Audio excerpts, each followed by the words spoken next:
15 अक्टूबर 2023 Hezbollah एक के बाद एक कई मिसाइल फायर करता है।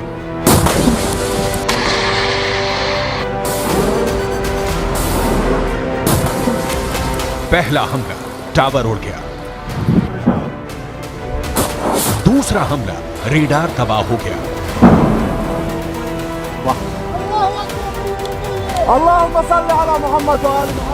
तीसरा हमला, एक और अड्डा तहस नहस हो गया।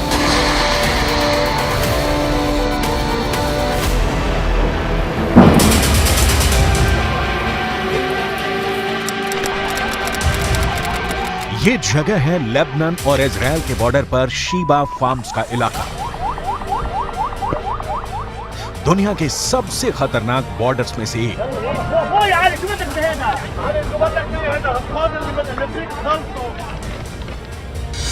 और यहां बने हैं इजराइल के 5 बहुत ही खतरनाक अड्डे। अड्डा नंबर 1, अड्डा नंबर 2, अड्डा नंबर 3, अड्डा नंबर 4, अड्डा नंबर 5। ये जगह गोलान की पहाड़ियों के उत्तर में है और यहाँ पहाड़ों की ऊंचाई 1500 मीटर तक है। नीचे लेबनान का इलाका और यहीं से अटैक लॉन्च किया गया। इस ग्राफिक से समझ सकते हैं इस इलाके की टोपोग्राफी। कौन कहां मौजूद है, कौन सा इलाका किसके पास है।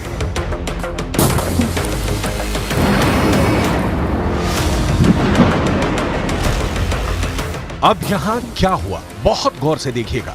यहां लेबनान के इलाके में हिजबुल्लाह का पूरा कंट्रोल है और उसने निकाली 3 बहुत ही खतरनाक एंटी टैंक मिसाइल और मल्टी बैरल रॉकेट लॉन्चर। ये मिसाइल ईरान से सप्लाई की जाती रही है और ऐसी मिसाइलों का हिजबुल्लाह के पास बहुत बड़ा जखीरा है।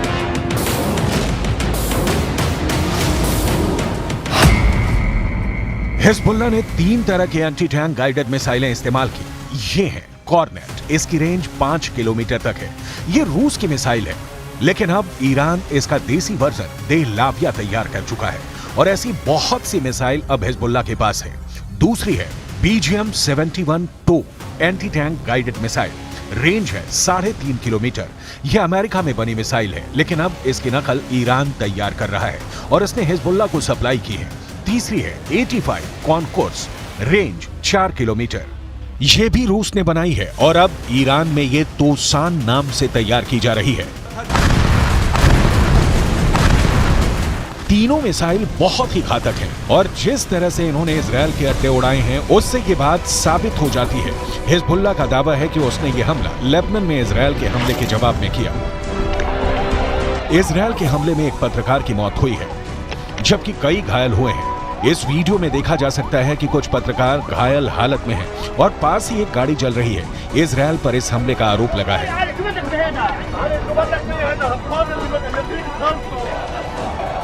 अब लेबनान में इस मर्डर को लेकर इजराइल को लेकर बहुत गुस्सा फैल चुका है। इजराइल के खिलाफ बेरूत में लगातार प्रदर्शन हो रहे हैं।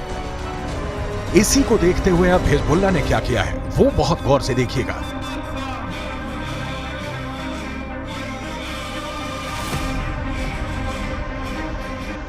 सबसे पहले इजराइल का अड्डा नंबर 1 शतुला इलाके में बने इस अड्डे पर हिजबुल्लाह ने किया पहला हमला।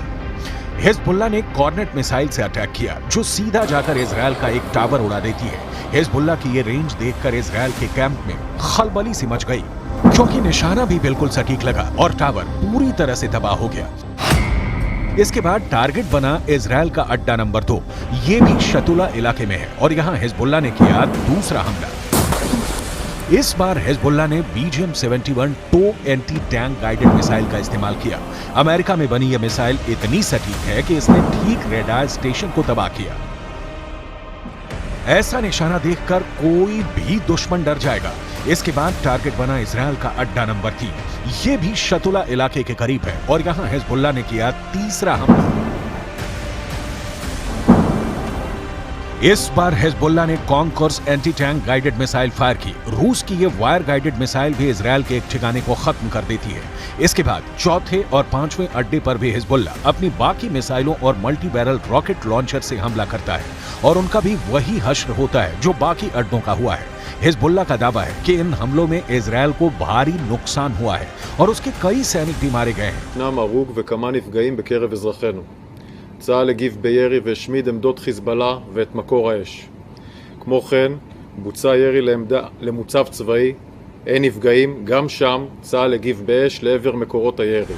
समझ लीजिए कि इस वक्त इजरायल और लेबनान के बॉर्डर पर आग लगी हुई है और ये सब कब युद्ध को 10 गुना भड़का सकते हैं, इसके बारे में दुनिया में सिर्फ 4 लोग जानते हैं।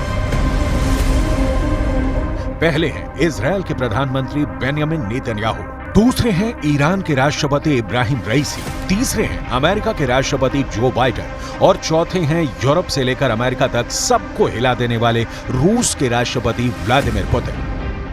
लेकिन इस वक्त सबसे ज्यादा एक्टिव ईरान है। ईरान के विदेश मंत्री हुसैन अमीर अब्दुल्लाहिया ने कहा है कि अगर इजरायल ने गाजा पर बमबारी नहीं रोकी तो हिजबुल्लाह ने ऐसी तैयारी की हुई है कि इजरायल में जलजला आ जाएगा।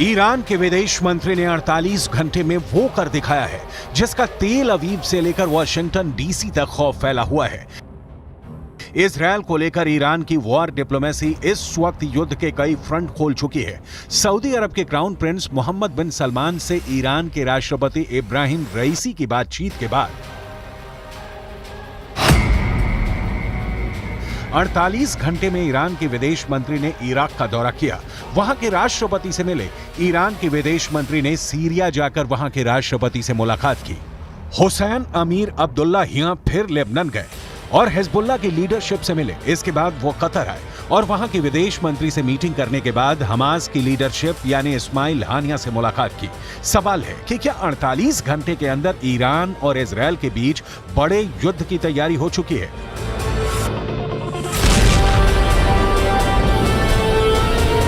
इजरायल ने भी लेबनान बॉर्डर पर हमले का वीडियो जारी करके बताया है कि वो हिजबुल्लाह को छोड़ेगा नहीं।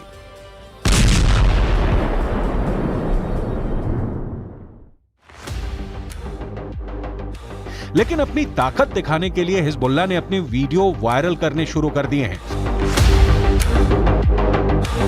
हिजबुल्लाह के इस वीडियो में बताया जा रहा है कि वो इजरायल पर हमले के लिए तैयार है।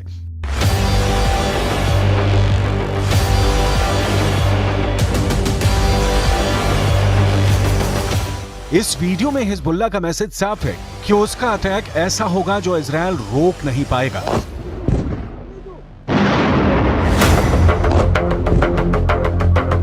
इस वीडियो में हिजबुल्लाह का मिलिशिया कमांडो ऑपरेशन की तरफ इशारा कर रहा है। इस वीडियो में हिजबुल्लाह बता रहा है कि उसके कमांडो मोटरसाइकिल पर आएंगे और इजरायल की सेना भागती हुई नजर आएगी।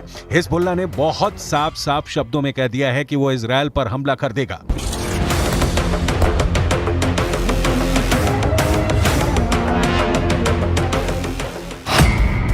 अगर इजरायल की सेना फिलिस्तीन के गाजा में घुसी तो वो उत्तरी सीमा की तरफ से इजरायल पर चढ़ाई कर देगा। इजरायल और लेबनान के बीच करीब 130 किलोमीटर लंबा बॉर्डर है और यहाँ संयुक्त राष्ट्र की शांति सेना तैनात रही है। इसमें भारत की फौज भी शामिल है। इस वक्त इजरायल को गाजा से ज्यादा इस बॉर्डर की टेंशन है, क्योंकि अगर इजरायल गाजा में घुसा तो हिजबुल्लाह उत्तर की तरफ से इजरायल पर हमला बोल देगा। Fighters fired an anti-tank missile towards Israeli troops. There was a short battle and the situation eventually calmed down. Afterwards, Hezbollah sent drones into Israel and also fired surface-to-air missiles against an Israeli aircraft. All of those two attempts were successfully intercepted by the IDF, but the situation on the northern border remains very tense, and we are monitoring the activities of Hezbollah very closely with additional enhanced capabilities in the north, prepared for any eventuality that may happen. दक्षिण Lebanon और उत्तरी Israel के बीच जो border है वहां तनाव बहुत ज्यादा है। यहां अफरा तफरी के बीच खामोशी है जो तूफान से पहले देखी जाती है। इसलिए यहां के लोगों को भी पता है कि बहुत जल्दी युद्ध का एपी सेंटर गाजा से निकलकर लेबनान तक पहुंच सकता है। यहां तैनात संयुक्त राष्ट्र की सेनाएं भी अलर्ट मोड पर हैं।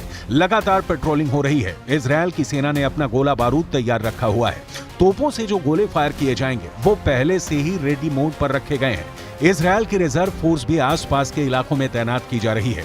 ये हमवी गाड़ियां हैं। जो लगातार यहां तक फौज पहुंचाने में लगी हुई हैं। 2006 के बाद इस बॉर्डर पर इससे ज्यादा तनाव नहीं देखा गया और अब हिजबुल्लाह की वार्निंग के बाद सबकी नजर ईरान पर भी है और उसके एक दोस्त सीरिया पर भी है।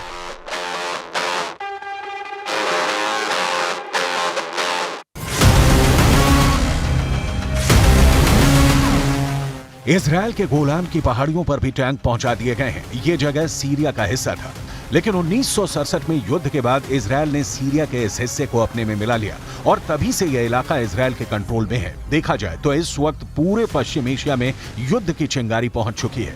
इजरायल से लेकर गाजा और गाजा से निकली ये आग अब लेबनान पहुंच चुकी है। चिंगारी सीरिया और ईरान में भी नजर आ रही है।